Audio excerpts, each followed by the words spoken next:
The Sacramento Kings have drafted Iowa's Keegan Murray, and I am in the minority here in the Sacramento Kings practice facility amongst the rest of the Sacramento media. Most not happy with the pick. I'm elated. I'll tell you why right here on Locked On Kings. You are Locked On Kings, your daily Sacramento Kings podcast, part of the Locked On Podcast Network, your team every day. And now, ladies and gentlemen, it is that time for another episode of Locked On Kings. Hello and welcome into the Locked On Kings podcast, your hub for Sacramento Kings coverage all regular season and, of course, all off-season. My name is Matt George. I have the privilege of being your host here. I'm an ABC 10 sports producer and reporter. Happy to be here inside the Kings practice facility where we witnessed with all of you, so many fans outside of the Golden One Cellar, some celebrating, most not too happy with the Sacramento Kings selecting Keegan Murray at number 4. If you've listened to Locked On Kings really over the last month, you've listened to my build up here to the NBA draft, you know how big of a fan I am of Keegan Murray. I understand, and I will address those who are not happy with the pick. I understand those who wanted Jaden Ivey, or at the very least, wanted the Kings to maximize the potential value of the 4th overall pick, with many teams interested in moving up to get Jaden Ivey. We are going to discuss that, but we have to start talking about what the Kings actually got in Keegan Murray. If you want to have a fit versus best player available conversation, I have news for you. It really should be a fit versus highest ceiling conversation, because in terms of best player available, if you're comparing Keegan Murray to Jaden Ivey, Keegan Murray is the best player available. You look at the numbers that he put up in college. You look at the year that he had last year with Iowa. Many consider him one of the best, if not the college player of the year last year. Now, he didn't win that award, but he certainly played like it. And on top of that, absolutely, he is a better fit for the Sacramento Kings. He comes in and plugs a massive hole. Coming into this offseason, we were talking a lot about what are the Kings going to do with that starting 4 spot. The Kings need to find a player who fits next to Domantas Sabonis, who helps space the floor, because we know both De'Aaron Fox and Domantas Sabonis aren't known for their shooting. The best shooter on this Kings team right now is Harrison Barnes. Maybe you could make an argument for Terrence Davis, but we didn't see him play the whole second half of the season. The Kings need someone who can space the floor offensively, who also has a high basketball IQ. Keegan Murray checks both those boxes. And then on the defensive end, when the Kings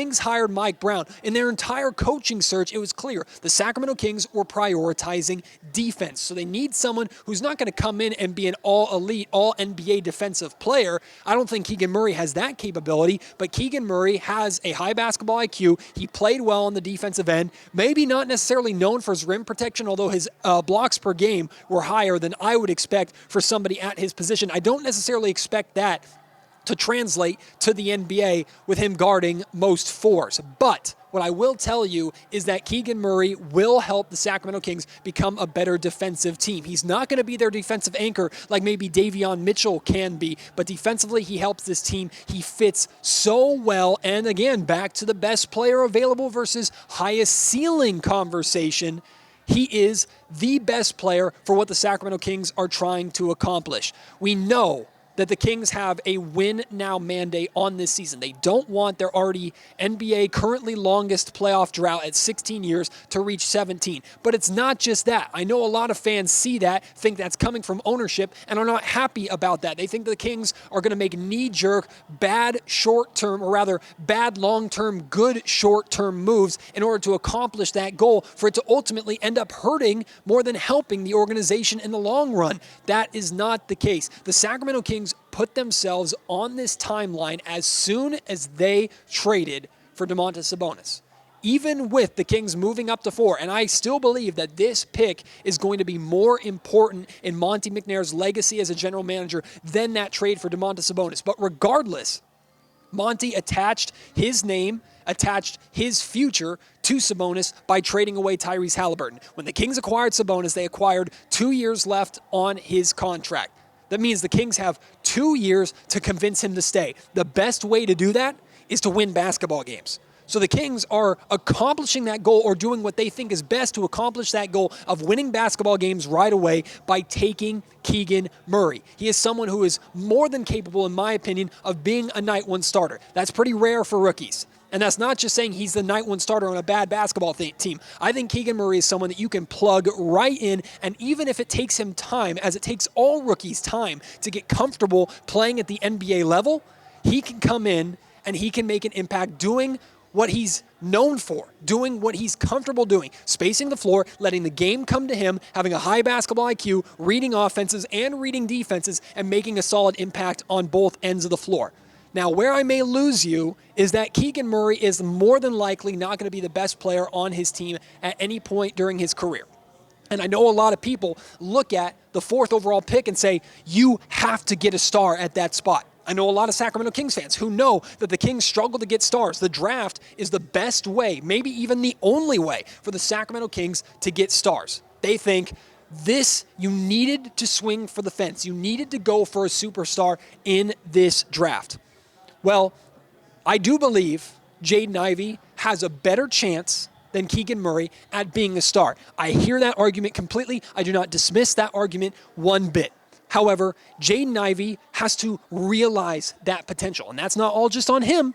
That's also on the Sacramento Kings, who notoriously struggle at developing talent. I understand if that's not a good enough argument for you for picking Keegan Murray over Jaden Ivey. I completely understand that's not a good enough argument for most of my colleagues here in the Sacramento media. I was sitting at a table with a bunch of well-respected, I won't name any names because I don't know if they want me to put out how they feel about the pick, but a bunch of well-respected Sacramento media members, many of whom were not happy by this decision, thinking the Sacramento Kings blew this decision, that they made a mistake taking Keegan Murray. They made a lot of the same arguments that you're making. The Kings should have taken the highest ceiling. They should have swung for the best chance at a star at that position. It's not best player available, it's highest ceiling. Because again, I think best player available is Keegan Murray. But what they also said, that I've heard a lot of people say, I've seen a lot of people put out on Twitter immediately after the selection was made. If the Sacramento Kings wanted Keegan Murray so bad, and on almost everybody's board, Keegan Murray is below Jaden Ivey, why wouldn't the Sacramento Kings trade back? It's a very good point. It's clearly something that the Sacramento Kings have been pursuing over the last couple of weeks. We've heard report after report, rumor after rumor of teams that were interested in moving up. Teams that wanted to move up to number 4 to get Jaden Ivey, who didn't believe that he was going to be there at 5. And the Sacramento Kings clearly fielded a bunch of phone calls, fielded a bunch of offers probably from New York, from Washington, maybe even Detroit, from Indiana. There are a lot of teams, Memphis Grizzlies, we heard at one point, were interested in moving up. I understand why you would have been happier pulling off a trade like what I pulled off in our Locked On Ultimate Mock Draft, right? I moved back to 6. I was able to pick up Malcolm Brogdon and a future first rounder, and I got Keegan Murray at 6. As much as I love the Ultimate Mock Draft and think our network does a phenomenal job of trying to be as realistic as possible, there's no way Keegan Murray was making it past 5. So even if the Sacramento Kings do that deal, and it was also rumored that the Indiana Pacers were interested in Keegan Murray. So if the Kings, let's say they do that deal. Let's say they take Malcolm Brogdon, they move to 4, or rather they move to 6, the Pacers move to 4, and then they take your guy. What value is there? A lot of people are saying, then why didn't you work out a deal with the Detroit Pistons? The right deal had to be there. Monte McNair clearly had his price. And a lot of people said, you know what, Monte, he's asking for too much. That price is too high. I don't care. That was a power position that the Sacramento Kings were in. We're talking about the 4th overall pick for a player that multiple teams covet. We're talking about a bidding war, potentially. It is absolutely the right move for Monte McNair to have that price as high as possible, to try and exploit that position, especially when he's running the Sacramento Kings, not the Los Angeles Lakers or other teams where those opportunities just seem to fall in their lap because of their demographic, because of where they're located. Monte McNair, from what I understand, from the conversations that I had, he still was listening to calls. He was weighing options. The Kings were exploring possible trades right up until they submitted the pick for Keegan Murray. Clearly, he didn't have the deal that he wanted. So what did he do? He took his guy. How can we blame a team for taking their guy. It's not like the Kings blew off other options. It's not like they were so stubborn to say, we don't care if other teams want this pick. We don't care. We're taking Keegan Murray, and that's out. We don't even care about Jaden Ivey. That's not the case at all. The Sacramento Kings explored all of their options, and they decided that the best move going forward was taking a guy who is a better fit and who better accomplishes their goals here in Sacramento. If you want to really hang your hat on the highest ceiling and the most star potential, Jaden Ivey over Keegan Murray, I understand completely. I don't think you're wrong by any means of having that opinion. I get it 100%. I truly do. But in reality, Monte McNair has a job to keep. The Sacramento Kings have goals to accomplish. It's a lot easier for all of us in a position where we're going to be fans our entire lives. We can't get fired from our Kings fandom. It's easy for us to say, yeah, take the long-term road. Take the guy that has all this tremendous upside who might not realize it on the same timeline that Monte McNair needs his rookie to realize that potential. It's easy for us to say that. We don't have to get it right. And I'm telling you, I don't think that the Kings absolutely 100% are guaranteed to get this pick right. I think the Sacramento Kings made a great decision. I like this move for the Sacramento Kings. And I'm not just saying that because people think I'm the Kings homer like I was when the Kings selected Marvin Bagley. Newsflash, for those of you who are around that long, as much as you might put weight in any music videos that I did and entertainment that I did. And yes, I was a fan of Marvin Bagley, and I supported the hell out of Marvin Bagley when he was selected here to Sacramento. But if you really want me to pull out the receipts and show you that I wanted Luka Doncic in that spot, I can. Regardless, we can have difference of opinions. That's totally fine. That's what I love about what I do. I love the fact that over the last month, I've been able to have these debates. And trust me, it's not like I won because Keegan Murray is a Sacramento King. I believe the Kings are doing what is best for what they need to do right now. I think this best accomplishes their goals while also fills a clear hole that this team has. I'm going to talk a little bit more about concerns that I had with Jaden Ivey's fit alongside De'Aaron Fox that I think really came into play in this decision for the Sacramento Kings. And I'll share with you why I think Keegan Murray is an excellent fit for the Sacramento Kings, go into more detail about that. Plus, I also want to talk about one of the things that I said in my final thoughts this morning.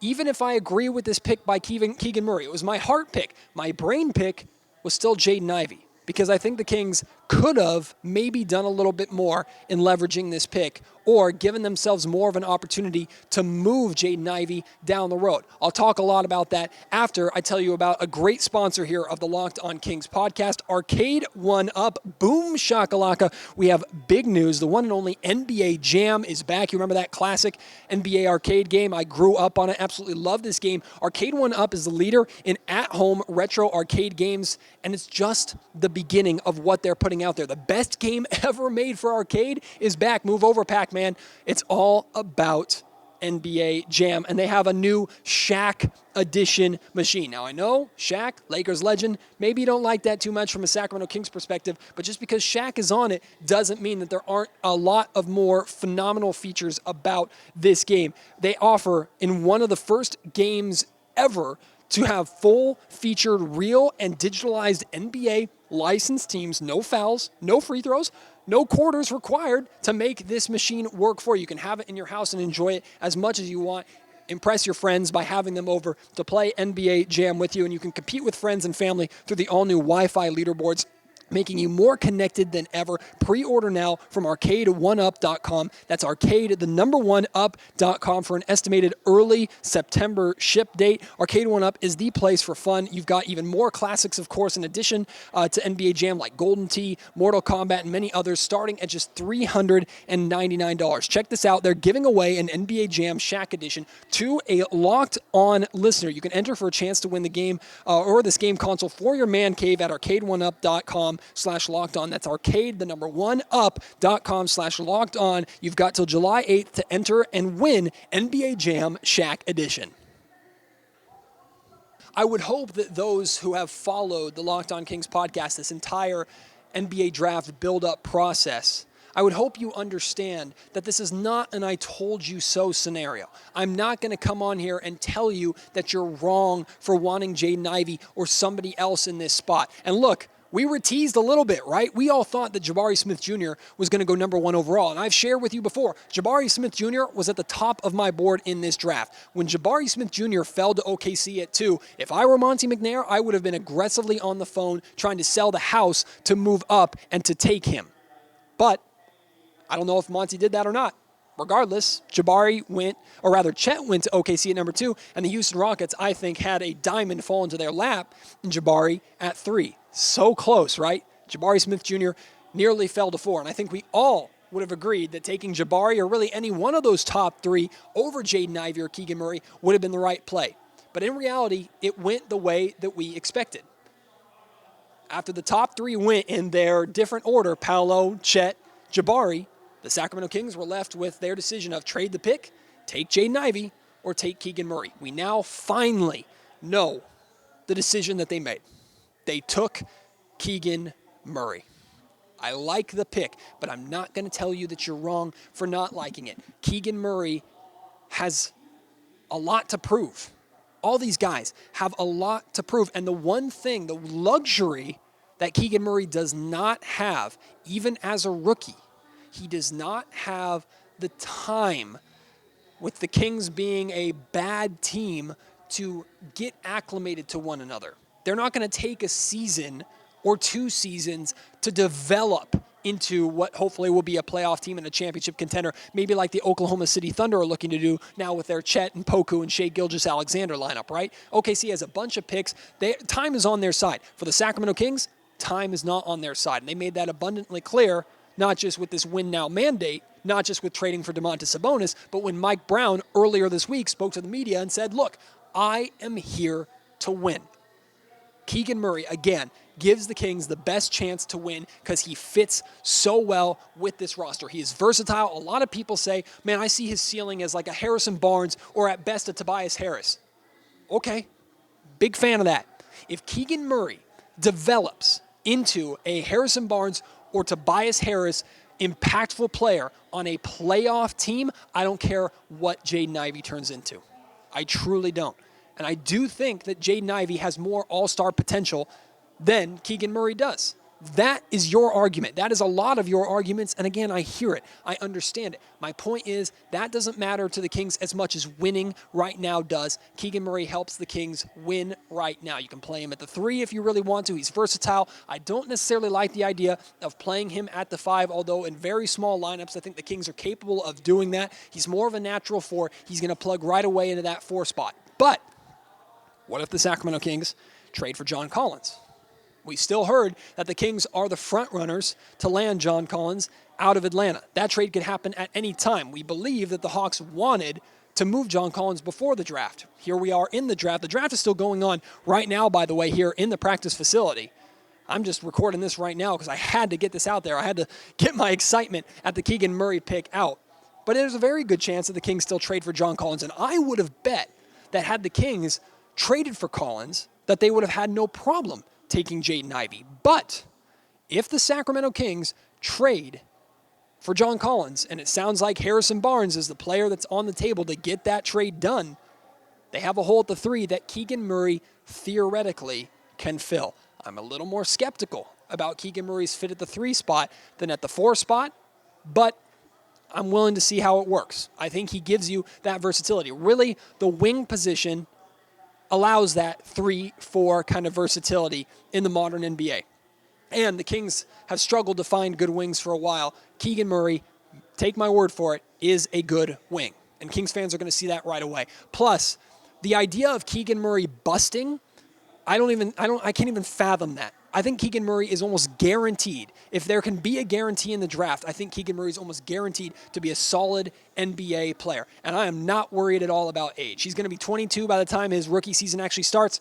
Who cares? I don't care. I understand people maybe have a problem with that because they want to draft a player who in theory could be their long-term player for the next 15 years. I get that.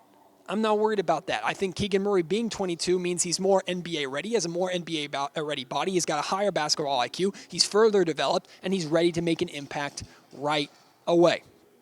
But, like I said this morning in my my final NBA draft thoughts, my heart has always been picking Keegan Murray. My brain decision was Jaden Ivey. And I really, truly thought that the Kings were going to go with the brain decision. I think it was the same exact situation for many of those Kings front office members.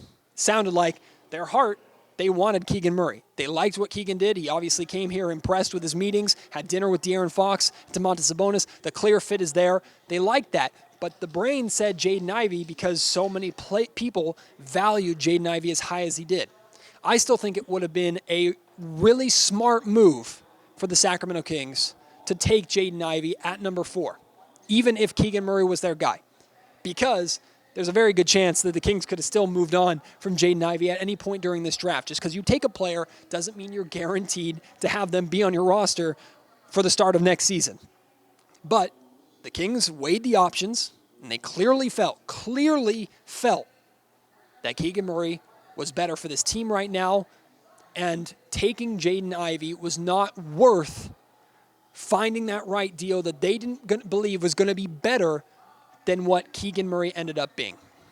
Again, if you want to talk about trade back scenarios, I hear you. You have to have 2 to tango. You have to have 1, the right deal, and 2, you have to make a trade that you're confident in knowing that your guy's going to be there. Going back to the ultimate mock draft, I made that trade because I knew who the Pistons were going to take at number 5 in that scenario. I knew the Pistons were going to take Shaedon Sharpe. I knew Keegan Murray was going to be there at 6. That's why I pulled the trigger on that move. Had I known that he would not have made it past 5, and I don't believe here in real life that the Keegan Murray would have made it past 5, I would not have made that trade. I would have taken Keegan Murray at 4.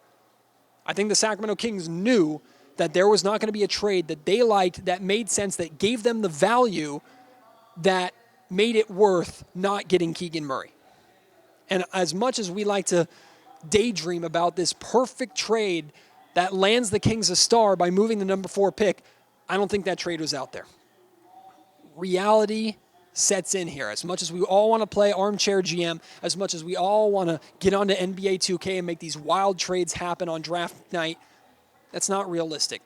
The Kings had the guy that they wanted. They explored other options to see how they could maximize the value of Jaden Ivey to other teams, not just to them, and the right deal wasn't out there for them, so they went back to who they wanted. Hard to blame the Sacramento Kings for doing that. As of right now, we're still in the first round. I have no idea what the Sacramento Kings did in the second round. Plus, Monte McNair, Kings general manager, he's going to speak behind me at a podium later on tonight. I will have that audio of his post-draft reaction. I will be posting that separately for you. You'll probably have to wait until tomorrow, or I might post it really late tonight so you can hear what he had to say, and I will respond to some of the things that Monte McNair had to say. But I think this is a great night for the Sacramento Kings. And I want to hear your reaction to that. Whether you like the pick or you hate the pick, you agree with me or you don't, please, let's have that conversation. And now that he's a Sacramento King, I sincerely hope that you will, regardless of if you like the pick or not, you will root for the young man, and I'm confident that that will be the case. I really think Keegan Murray is going to win over a lot of people. And this idea that the Kings are making a massive reach in taking Keegan Murray 1 spot ahead of where he was most likely to go, I think is absurd, even if you like Jaden Ivey and his ceiling. And look, the Marvin Bagley, Luka Doncic decision, comparing that to this decision, taking Keegan Murray over Jaden Ivey, it's ridiculous. It's lazy. I'm sorry. I've tried to be open-minded about other people's takes, and you're allowed to feel how you feel. If you really feel that that's the case, I'm sorry, because to me, that is a very wounded Sacramento Kings way of thinking.